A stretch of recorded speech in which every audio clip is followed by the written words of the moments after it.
ध्यान का स्वरूप। अभी तक हमने देखा कि व्यवहार धर्म ध्यान चिंतनात्मक होता है, विकल्पात्मक होता है, और निश्चय धर्म ध्यान चिंतन के निरोध रूप निर्विकल्पक होता है।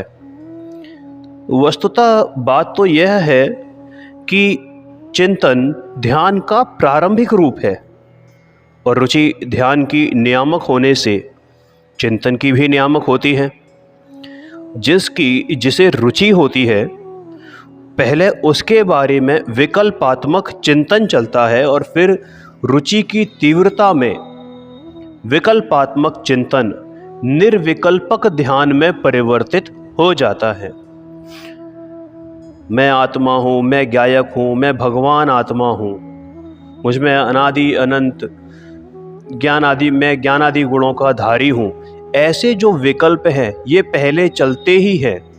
उसके बाद जो रुचि की तीव्रता जगती है और उस रुचि की तीव्रता में विकल्पात्मक जो चिंतन है वो हमें कहाँ ले जाता है? निर्विकल्पक ध्यान की तरफ ले जाता है और अंत में उसी में परिवर्तित हो जाता है। आचार्य भगवान अकलंक देव ने अनुप्रेक्षा यानी चिंतन और ध्यान में अंतर स्पष्ट करते हुए क्या कहा है कि अनुप्रेक्षाओं का धर्म ध्यान में अंतर्भाव हो जाने से उनका पृथक कथन करना उचित नहीं है।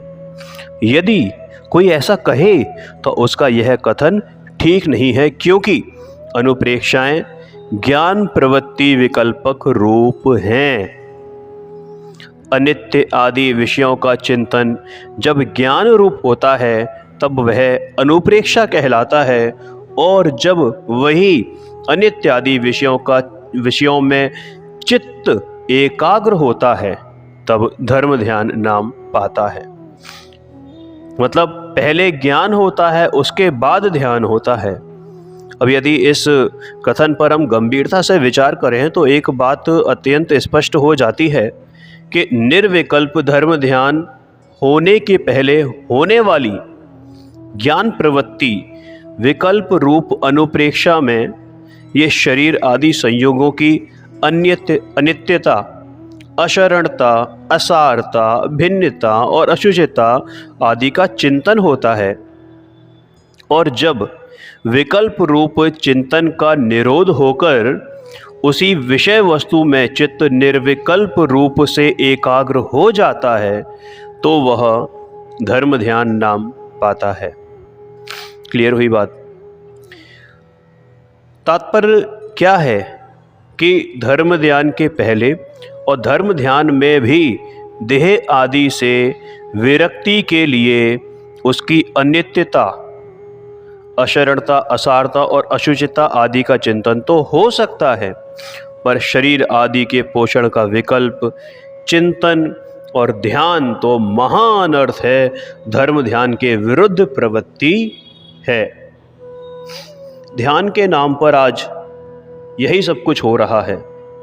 ध्यान के नाम पर आत्मकल्याण और आत्मज्ञान और आत्म ध्यान में लगने वाली बुद्धि, शक्ति, साधन, समय, सब कुछ असली धर्म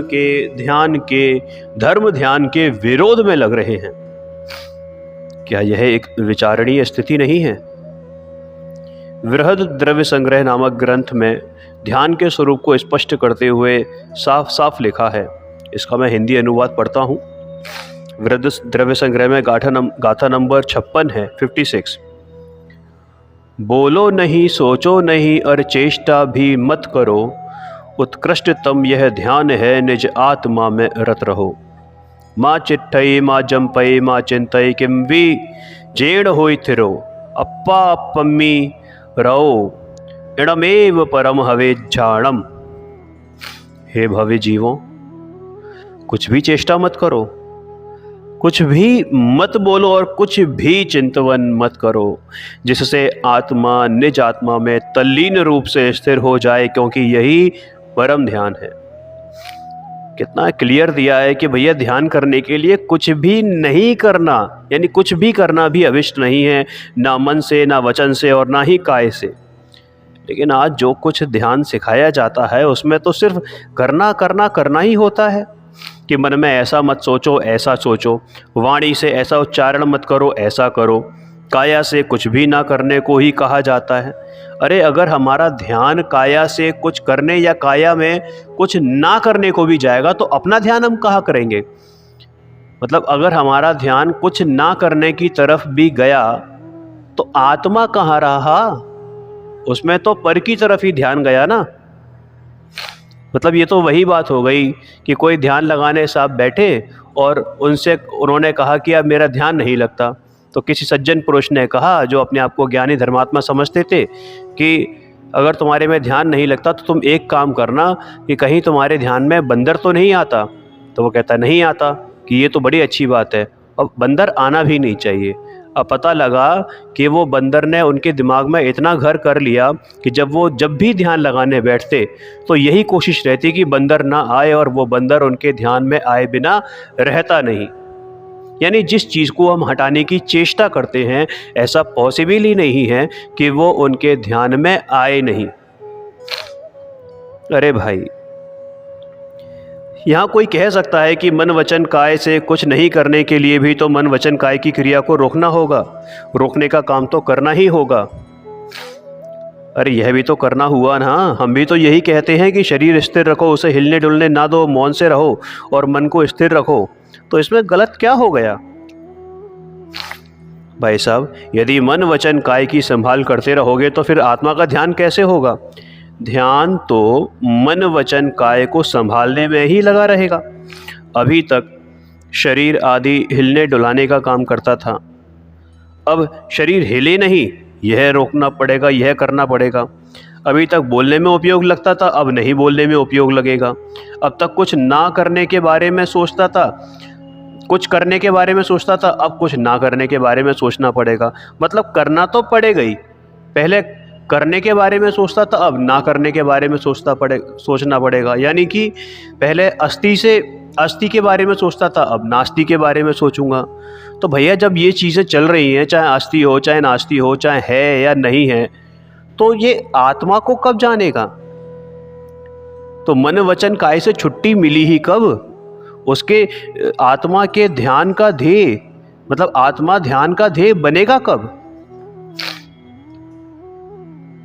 हम तो यही कहते हैं कि मन वचन काय का कुछ भी मत करो, वाणी के संबंध में भी कुछ मत करो, यहाँ तक कि काय व वचन के बारे में सोचो भी मत, ज्ञान को भी कहीं मत उलझाओ। क्योंकि यदि ऐसा हुआ तो ज्ञान आत्मा में सहज ही लग जाएगा, उसे जानेगा, जानता रहेगा और लगातार जानता रहेगा। और इसी का नाम तो ध्यान है। देखो, ये जो पढ़ा है ना कि बोलो नहीं, सोचो नहीं और चेष्टा भी मत करो, उत्कृष्टतम यह ध्यान है, निज आत्मा में ही रत रहो। इसमें ब्रह्मदेव सूरी ने इसका भावानुवाद जो किया है वो कैसा किया है कि हे विवेकी पुरुषों, 3 योगों के निरोध से यह आत्मा अपने में स्थिर होता है, इसलिए नित्य निरंजन और निष्क्रिय ऐसे निज शुद्धात्मा की अनुभूति को रोकने वाले शुभाशुभ चेष्टा रूप काय व्यापार, शुभाशुभ अंतर बहिर्जल्प रूप वचन व्यापार और शुभाशुभ विकल्प जाल रूप चित्त व्यापार को किंचित भी मत करो। जो आत्मा सहज शुद्ध ज्ञान दर्शन स्वभावी परम आत्म तत्व के सम्यक श्रद्धान ज्ञान आचरण रूप अभेद रत्नात्रयात्मक परम समाधि से उत्पन्न सर्व प्रदेशों में आनंद उत्पन्न करने वाले सुख के आस्वाद रूप परिणति सहित निज आत्मा में रत परिणत तल्लीन तच्चित तन्मय होता है, उस आत्मा का वह सुख स्वरूप में तन्मय पना ही निश्चय से परम यानी कि उत्कृष्ट ध्यान है। बेसिकली बात यह है कि भैया, अपने ही आत्मा को जानना, अपने ही आत्मा को पहचानना, उसके प्रति श्रद्धा करना, उसी में जम जाना, रम जाना, समा जाना, बस यही तो ध्यान है। निरंतर आनंद का भोग लेना, यही तो ध्यान है। भैया, उस परम ध्यान में स्थित जीवों को जिस वीतराग परमानंद रूप सुख का प्रतिभास होता है, यही निश्चय मोक्ष मार्ग स्वरूप है। अब ये जो शुद्धात्म तत्व है, शुद्धात्म स्वरूप है, ये किन किन नामों से जाना जाता है? एक बार ज़रा देखते हैं कि वही तो शुद्धात्म स्वरूप है, वही परमात्मा स्वरूप है, वही एक देश प्रकटता रूप विवक्षित एक देश शुद्ध निश्चय से स्वशुद्धात्मा के संवेदन से उत्पन्न सुखामृत रूपी जल के सरोवर में राग आदि मल रहित होने के कारण परमहंस स्वरूप है। इस एक देश व्यक्ति रूप शुद्ध नय के व्याख्यान को परमात्म ध्यान भावना की नाममाला में यथासंभव सर्वत्र जोड़ना। देखो अब नाम, कितने सारे नाम हैं भगवान के। कहते हैं ना कि 1008 नाम।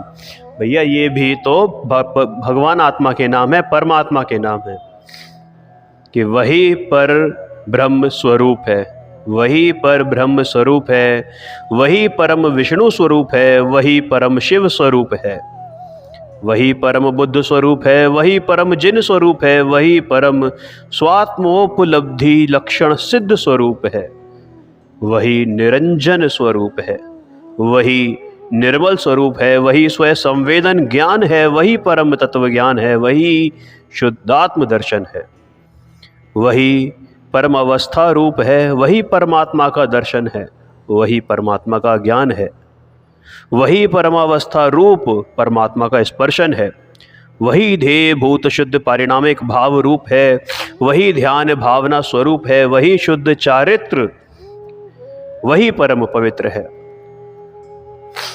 वही अंतः तत्व है, वही परम तत्व है, वही शुद्धात्म द्रव्य है, वही परम ज्योति है, वही शुद्ध आत्मा की अनुभूति है, वही आत्मा की प्रतीति है, वही आत्मा की संवित्ति है, वही स्वरूप की उपलब्धि है, वही नित्य पदार्थ की प्राप्ति है, वही परम समाधि है, वही परमानंद है, वही नित्यानंद है, वही सहजानंद है, वही सदानंद है, वही अखंडानंद है, वही शुद्धात्म पदार्थ के अध्ययन रूप है, वही परम स्वाध्याय है, वही परम तत्व है, परम तप है, वही निश्चय मोक्ष का उपाय है, वही एकाग्र चिंता निरोध है, वही परम बोध है, वही शुद्धोपयोग है, वही परम योग है, वही भूतार्थ है, वही परमार्थ है, वही निश्चय पंचाचार है, वही समय सार है, वही अध्यात्म सार है, वही समता आदि निश्चय षड आवश्यक स्वरूप है, वही अभेद रत्न स्वरूप है,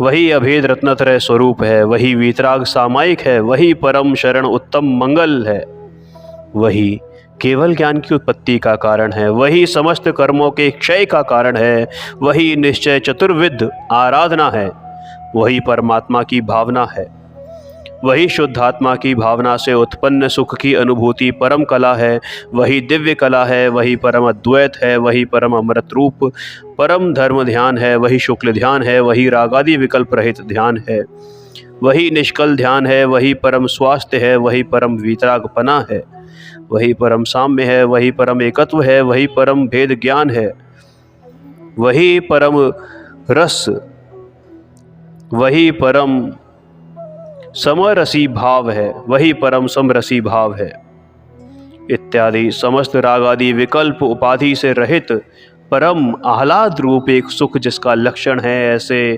ध्यान रूप निश्चय मोक्ष मार्ग के वाचक अन्य भी पर्यायवाची नाम परमात्म तत्व के ज्ञानियों द्वारा जानने योग्य हैं।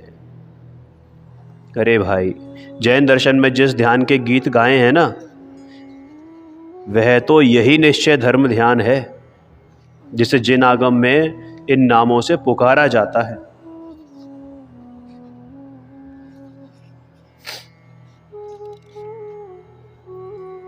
सबसे पहले तो जिन अध्यात्म के अध्ययन से वर्ण आदि पर पदार्थों और रागादि विकारी भावों से भिन्न निज भगवान आत्मा को भली भांति जानना चाहिए, पहचानना चाहिए।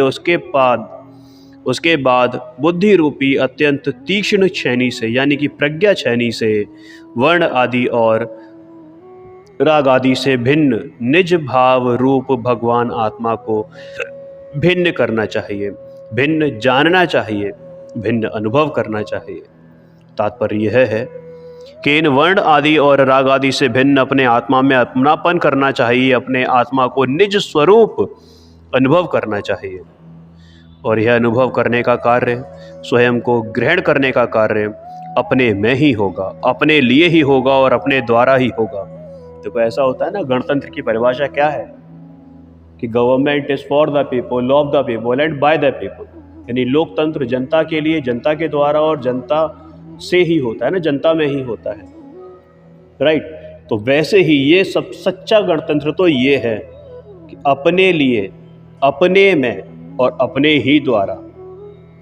जब ऐसा होगा तब गुण गुणी, ज्ञाता ज्ञान ज्ञेय में कोई अंतर नहीं रह जाएगा। ध्यान, ध्याता और ध्येय का विकल्प भी समाप्त हो जाएगा, वचन भेद भी ना रहेगा। तब चैतन्य भाव ही कार्य होगा, इस चिदेश आत्मा का ही कर्ता होगा और ज्ञान दर्शन चेतना ही क्रिया होगी। कर्ता कर्म क्रिया का भेद भी नहीं रहेगा, यानी कि जो षट कारक होते हैं ना, उसका भेद भी खत्म हो जाएगा। तीनों अभिन्न हो जाएंगे, कर्ता कर्म क्रिया तीनों अभिन्न हो जाएंगे। ना कोई खेद रहेगा, ना खिन्नता रहेगी। शुद्धोपयोग रूप निश्चल दशा प्रकट होगी और दर्शन ज्ञान चारित्र ये तीन होकर भी एक रूप में ही शोभायमान होंगे। जब समय सार में यह प्रश्न उपस्थित किया गया कि प्रज्ञा छयनी से अपने आत्मा को विभक्त करने की जो आपकी आज्ञा है वो तो हमें स्वीकार है, लेकिन जो निज भगवान आत्मा आपने बताया उसको ग्रहण कैसे करें और ग्रहण करने का साधन क्या है? क्या उसके लिए कुछ करना नहीं पड़ेगा, अन्य कोई साधन जुटाना नहीं पड़ेगा? तो देखो क्या उत्तर दिया प्राकृत की घाता में। कह सो गिप्पदी अप्पा पर्णाए सो दू गिप्पदे अप्पा, जह पर्णाई विभत्तो तह पर्णाए वगे तब वो। जिस भांति प्रज्ञा छेनी से पर से विभक्त किया इसे, उस भांति प्रज्ञा छेनी से ही अरे ग्रहण करो इसे। अरे भाई, जिस प्रज्ञा छेनी से इस भगवान आत्मा को पर से भिन्न जाना है, उसी प्रज्ञा छेनी से ही अपने आत्मा का ग्रहण होगा, अनुभव होगा, ध्यान होगा। अन्य कोई साधन की अपेक्षा है ही नहीं। इसी प्रकार जिस विधि से पर से भिन्नता की गई है, उसी विधि से भगवान आत्मा का ग्रहण होगा। अन्य कोई विधि खोजने की आवश्यकता नहीं है, अन्य कोई प्रक्रिया अपनाने की भी आवश्यकता नहीं है। अरे भाई, असली धर्म तो यही है, असली ध्यान तो यही है, असली धर्म ध्यान तो यही है।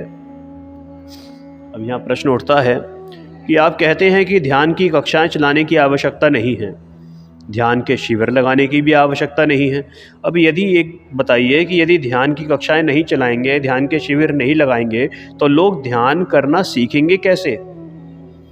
तो जवाब आता है कि भैया, कक्षाएं तो ज्ञान की चलती हैं, ध्यान की नहीं, और शिविर भी ज्ञान के चलाने जाने चाहिए, ध्यान के नहीं। पठन पाठन की व्यवस्था तो मुनि संघों में भी होती है और श्रावकों के लिए ही होती है और होनी भी चाहिए, लेकिन ध्यान के संदर्भ में ऐसी कोई परंपरा नहीं है। भगवान महावीर से लेकर आज तक कभी कोई ध्यान करने की विधि सिखाने की, पढ़ने सुनने में बात ऐसी आई नहीं है। स्वयं में स्थिर हुए सम्यक ज्ञान का नाम ध्यान है। आत्मा के ज्ञान होने के उपरांत ध्यान के लिए अलग कुछ सीखने की आवश्यकता नहीं रहती। और ध्यान तो एकदम इंडिविजुअल चीज़ है, व्यक्तिगत चीज़ है। उसके लिए तो एकदम शांत एकांत स्थान चाहिए, और शिविर में तो भीड़ होती है। कई लोग कहते हैं कि चलो हम ये ध्यान का शिविर लगाएंगे, अरहम योग के नाम पर या अरहम ध्यान के शिविर के नाम पर शिविर लगाए जाते हैं। लेकिन भैया, आत्मा कहाँ रहता है वहाँ पर? आत्मा कहाँ रहता है? आत्मा तो इंडिविजुअल चीज़ है, व्यक्तिगत चीज़ है। आत्मा तो स्वयं को ही दिखाई जाता है, एकांत में ही दिखाई देता है। ध्यान करने के लिए तो हमें हमारे सभी तीर्थंकर, गणधर देव और साधुगण निर्जंतु एकांत वन खंड खोजते रहते हैं, पर्वत की चोटियों को चुनते रहे हैं। और यही कारण है कि हमारे लगभग सभी सिद्ध क्षेत्र, साधना क्षेत्र पर्वत की चोटियों पर हैं, एकांत जगह पर हैं। आखिर ये तीर्थ क्षेत्र हैं क्या, जहाँ बैठकर हमारे तीर्थंकरों ने, गणधरों ने, संतों ने आत्म साधना की, आत्मा का ध्यान किया? अरे उन स्थानों को तो तीर्थ कहते हैं। देखो, जब यह बात कही जाती है तो एक प्रश्न फिर उठ खड़ा हो जाता है कि हमारे तीर्थंकरों ने, संतों ने, साधुओं ने आत्म साधना के लिए ऐसे निर्जन स्थान ही क्यों चुने? वह इसलिए कि हमारा धर्म वीतरागी धर्म है, आत्मज्ञान और आत्म ध्यान का धर्म है।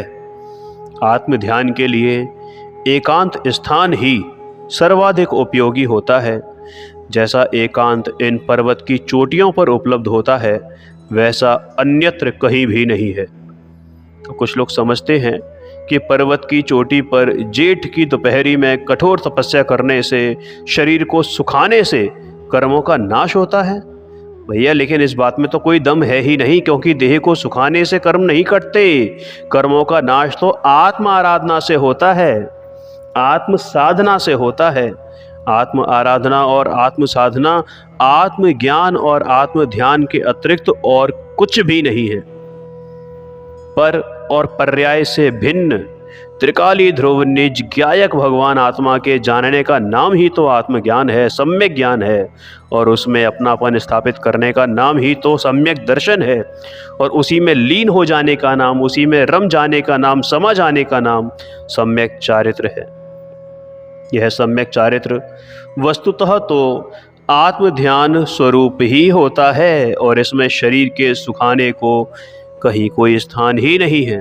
क्योंकि यदि शरीर के सुखाने को आत्म ध्यान माना जाए तो सिद्ध भगवान के तो शरीर होता ही नहीं है, तो इसका मतलब वो ध्यान में नहीं है, ये मानना चाहिए। पर ऐसा तो है नहीं। यदि यही बात है तो फिर वही प्रश्न उभर कर आता है कि हमारे तीर्थंकर और साधुजनों ने ऐसा स्थान और इतना प्रतिकूल वातावरण ध्यान के लिए क्यों चुना? हम देखते हैं कि समेत शिखर के जिस स्थान से तीर्थंकरों ने मुक्ति प्राप्त की, वहाँ कहीं कहीं तो इतना भी स्थान नहीं है कि कोई दूसरा व्यक्ति खड़ा भी हो सके। चोटियों को देखकर लगता है कि सभी स्थान लगभग ऐसे ही होंगे। यह बात अलग है कि आज हमने अपनी सुविधा के लिए उन्हें कुछ इस प्रकार परिवर्तित कर दिया है कि जिससे कुछ लोग वहाँ पर जा सके, एकत्रित हो सके। वस्तुतः बात यह है कि हमारे संत ध्यान के लिए, बैठने के लिए भी ऐसा स्थान चुनते हैं कि जहाँ बगल में दूसरा व्यक्ति बैठ ही ना सके, क्योंकि बगल में यदि कोई दूसरा बैठेगा तो वह बात किए बिना रहेगा नहीं, और वे किसी से बात करना ही नहीं चाहते, क्योंकि बातचीत तो पर से जोड़ती है, और पर का संपर्क ध्यान की सबसे बड़ी बाधा है। एक तो कोई व्यक्ति पर्वत की इतनी ऊंचाई पर जाएगा ही नहीं, और जाएगा भी तो उसके बगल में बैठने को जगह ही नहीं मिलेगी। जब बगल में बैठेगा कैसे? इस प्रकार पर्वत की चोटी पर उन्हें सहज ही एकांत उपलब्ध हो जाता है। इसी प्रकार वे तेज धूप में भी किसी वृक्ष की छाया में ना बैठकर ध्यान के लिए पूर्ण निरावरण धूप में ही बैठते हैं। तपती जेठ की दोपहरी में यदि किसी सघन वृक्ष की छाया में बैठेंगे तो ना सही कोई मनुष्य, पर पशु पक्षी ही अगल बगल में आ बैठेंगे, और उनके द्वारा भी तो आत्मध्यान में बाधा ही होगी, और हो भी सकती है। इस बाधा से बचने के लिए ही वे धूप में बैठते हैं। धूप से कर्म जलाने के लिए नहीं बैठते हैं। आज हम एसी रूम्स में बैठकर सामूहिक रूप से ध्यान करने की बात करते हैं। क्या हमारे जो पूर्व पुरुष थे उनके पास एसी कक्ष नहीं थे? यदि थे तो फिर वे ध्यान करने के लिए पर्वतों की चोटियों पर क्यों गए? भयंकर गर्मी और हड्डियों को गला देने वाली सर्दी में नग्न दिगंबर दशा में खुले आकाश में ध्यान करने क्यों बैठे? तो इस पर कई लोग कहते हैं कि आप तो व्यर्थ ही आलोचना करते हैं। एसी रूम में, एसी हॉल में सर्दी गर्मी की बाधा नहीं रहती, मक्खी मच्छर, जो ये कीटाणु जीवाणुओं का जो उपद्रव होता है वो भी नहीं रहता, इसलिए ध्यान करने में सुविधा रहती है, मन लग जाता है।